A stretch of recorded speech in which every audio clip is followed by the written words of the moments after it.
Hi, I'm Irving, and I'm an Adamaniac. After the usual recap, Catwoman and crew watch as a professional trainer works with a tiger between cut-ins of Adam West pretending to be scared. But eventually, Batman has to resort to the good old utility belt.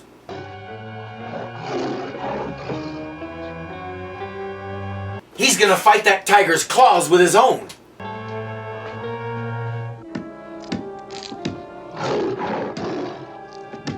Oh, that's what they're for. My idea sounds a lot more interesting. But now what?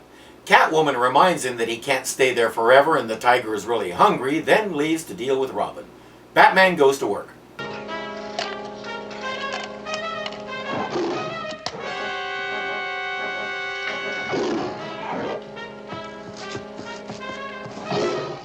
Because of course they're humongous and shaped like bats and plug his ears right through the cowl. Because what else could they be? More to the point, what are they for? What's he doing? Calling on his fantastic storehouse of audio engineering knowledge, Batman nimbly reverses the polarity on his communicator.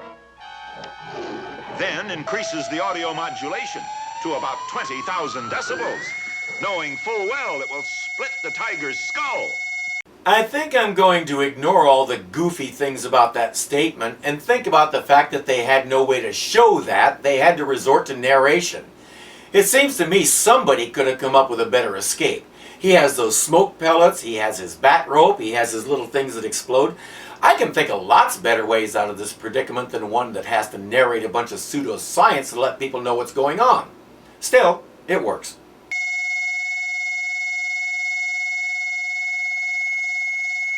Looks like you lost one of your earplugs there, Batman. That's gotta hurt.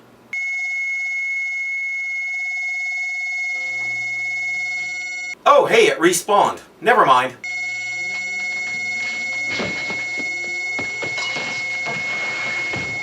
Wait a minute. Both of the doors by the tiger were closed, and they're the only ones there. So where'd this open one come from? This place is a maze, so Batman puts up a marker to note where he's been, while Catwoman has her men take an unconscious Robin off to clip his wings.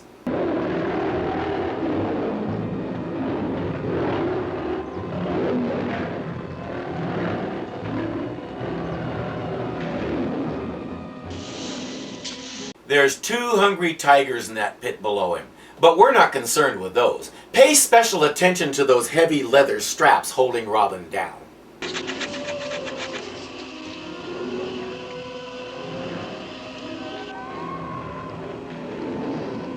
Perfect. To the pit with him. They're gone. I guess that catnip dissolved them.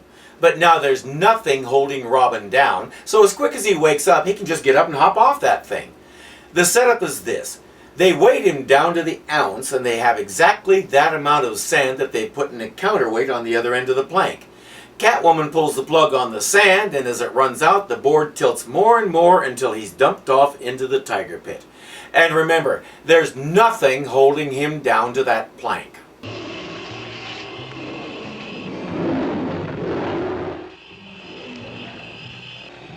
Catwoman, you are not a nice person. So just stand up and arrest her, Robin! She starts the sand running and leaves. Have the sands of time run out for the boy wonder? Again, he's not tied down. He can stand up. He can get to his knees. He can stand on his head if he wants to. What's the problem? But the show is called Batman, not Robin, so we have to have the star come in and save the day.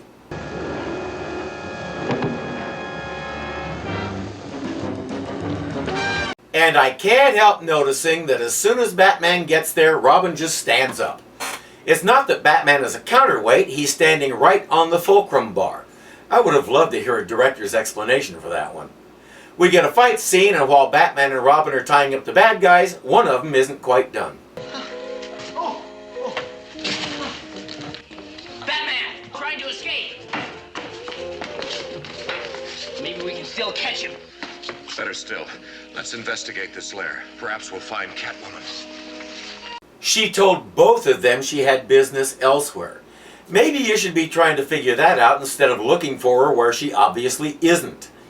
They take the golden cats to the Batcave and call Gordon to report. The cats have been recovered, but nobody knows where Catwoman is. They'll be looking for her. Over and out, and good luck. To all of us. Nothing is sacred in this show. I love it. Batman and Robin are examining the cats, trying to figure out what their role in all this is. They notice some odd markings on them. Wait a moment. Something just occurred to me.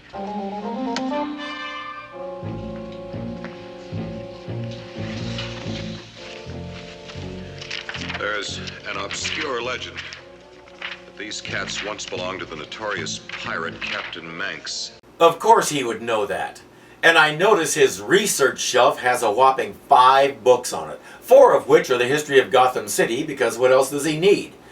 The story is that Captain Manx willed his fortune to Gotham's underprivileged children, but it was never found. So that must be what Catwoman is after. What happened? Where's Felix? It's a long story. Well, I don't have time for long stories. Where are the cats? You did save the cats, didn't you? Batman got him. Batman got them? Well, that does it. That's another fine mess you got us into, Leo. And now we're doing Laurel and Hardy. This show just never stops. Batman finally finds what he was looking for and puts it all together. Without each other, these two cats are useless. But when put together, they form a map that will lead us right to the hidden treasure chest of pirate Captain Manx himself. According to what we saw in the first half, all this happened in the early days of Gotham City. We don't know when that was, but we're talking about at least 100 to 200 years, maybe more. And in all that time, nobody has ever figured this out before. Isn't that amazing? They realized that Catwoman was holding these things, and the one was sprayed with radioactive mist, so some of it probably rubbed off on her, and we switch on the bathymeter. why are they taking the cats?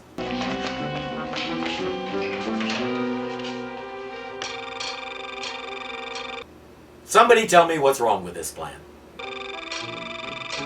Batman, the bathymeter's going crazy. Of course. The cats are disturbing the calibrations. Better put them in the lead-shielded compartment. Naturally, it has one. Why are they bringing the cats? According to Robin, the bathymeter locates her with pinpoint accuracy, even though all we see is an arrow pointing that way. There's only one road leading into that area. And if the Catwoman knows we're coming, she'll be ready for us. Better use the bat armor. Let's go. They're finally putting on body armor. That should be interesting to see. Meanwhile, Leo and Catwoman have found the treasure. At last, the plunder of a dozen galleons, diamonds, rubies, emeralds. Never again to face deprivation. From now on, pussy willows galore. I'm rich! We are rich, Catwoman.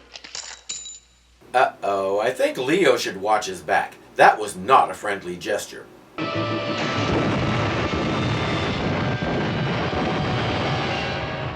Neither was that. Just as I thought, she's mined the road with explosives. No wonder you had me put on that bat armor. Gosh, you really think of everything. But he's not wearing armor. That's his regular suit. I don't understand. What's that? Although the bat armor protected our car, those landmines blew our tires. Oh, the armor's on the car. Well, sure, that's way more important than their bodies. Robin, turn on the automatic tire repair device.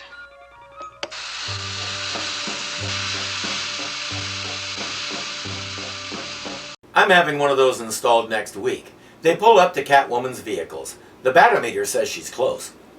Look at those footprints.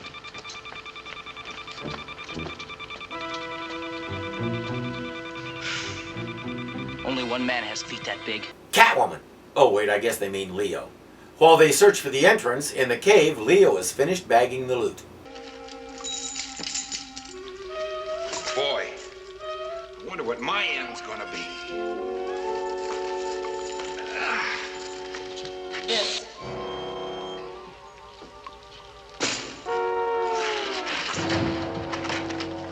There's never enough for two.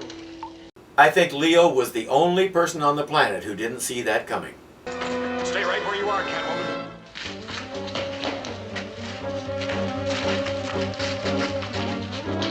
She's going deeper into the cave. What does she expect to accomplish besides getting lost?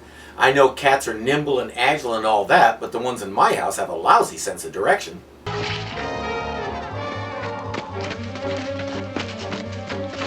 Don't do it, Catwoman. You'll never make that jump with what you're carrying. Just watch me, Batman.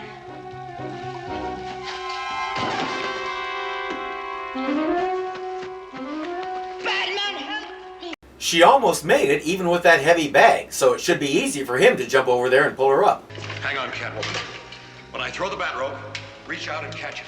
What? Why is he using the rope? Just get a good run, jump over there and save her. I'm afraid. Let go of the bag, Catwoman. Then you'll be able to catch the rope with your free hand. I can't let go of it.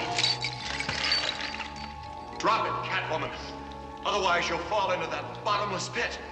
Nothing's worth that. No, she means she literally can't let go. Did you see the way that thing is wrapped around her hand and wrist? She can't let go because it won't let go. I can't let go. I can't.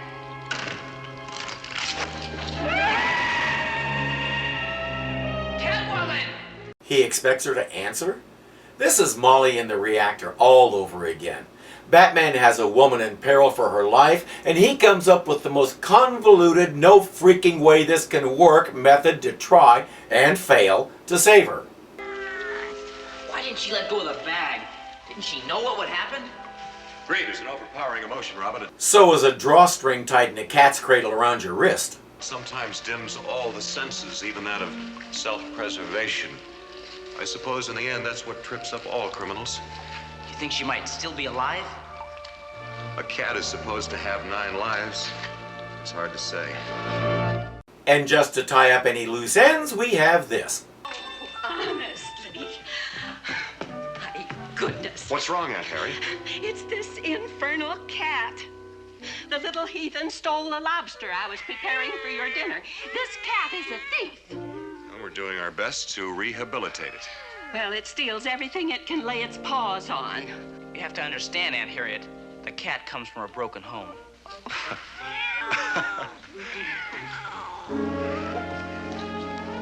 Master Dick? Batman somehow persuaded Bruce to adopt the cat, so all is well. Unless you're Catwoman, or Leo, or Felix. That was delightful and believable right up to the end. I can understand why she didn't make the jump, but there was no reason for him not to hop over there and just catch her. Heck, I have a gimpy knee, and with a good run I could make that jump. It lost me right there. I'm happy to report that Catwoman did somehow survive that bottomless pit and will be back in Season 2. But that's a long ways away. We have plenty of Season 1 still to look at. So stay tuned, same cat time, same cat channel.